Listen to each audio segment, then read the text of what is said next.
আসসালামুয়ালাইকুম, hi there. চলে এসেছি আপনাদের জন্য অনেক দারুণ একটা ডেজার্ট নিয়ে। আজ আপনাদেরকে তৈরি করে দেখাবো ক্যারামেল কিউকাম্বার পায়েস। শসা দিয়ে এত মজাদার পায়েস আপনারা কি আগে কখনো খেয়েছেন? না খেয়ে থাকলে পুরো ভিডিওটি ফলো করুন আর বাসায় তৈরি করুন। চলুন তাহলে ইয়াম্মি পায়েসটা কিভাবে তৈরি করতে হয় আমরা ঝটপট দেখে নেই।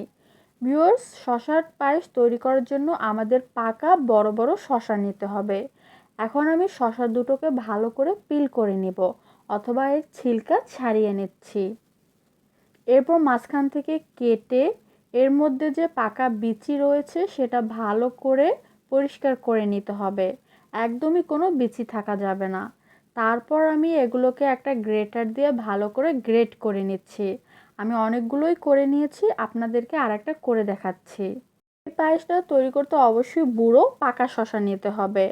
এখন আমি একটা পাতিলে 2টা তেজপাতা দিয়ে পর্যাপ্ত পরিমাণে পানি নিয়েছি আর গ্রেট করা শসাটা ভালো করে ধুয়ে পানি ঝরিয়ে এই পানির মধ্যে দিয়ে দিলাম। ঢাকনা দিয়ে এটাকে আমি 10 মিনিটের মতন মিডিয়াম আঁচে জাল দিয়ে নিয়েছি।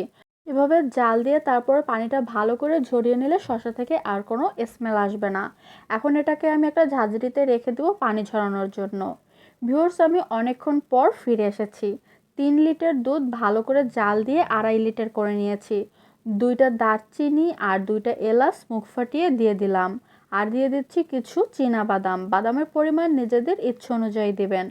ভালো করে এই উপকরণগুলো দেওয়ার পর দুধ আরও একবার আমি ফুটিয়ে নিয়েছি। এরপর এতে আমি অ্যাড করব শসা। তবে মনে রাখবেন, শসা দিয়ে যদি পানি বের হয় তাহলে কিন্তু স্মেল আসবে।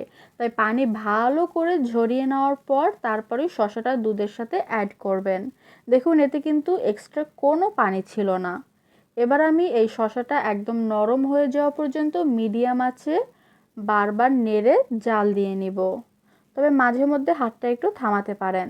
যখন দেখবেন এটা ভালো করে সিদ্ধ হয়ে গেছে তখন এতে চালের গুঁড়া অ্যাড করবেন। আমি এখানে 3 টেবিল চামচ চালের গুঁড়ায় 2 টেবিল চামচ পানি দিয়ে ভালো করে মিক্স করে নিচ্ছি। চালের গুঁড়া কখনো মিক্স না করে অ্যাড করবেন না, তাহলে দুধে দেওয়ার পর দলা পাকিয়ে যাবে।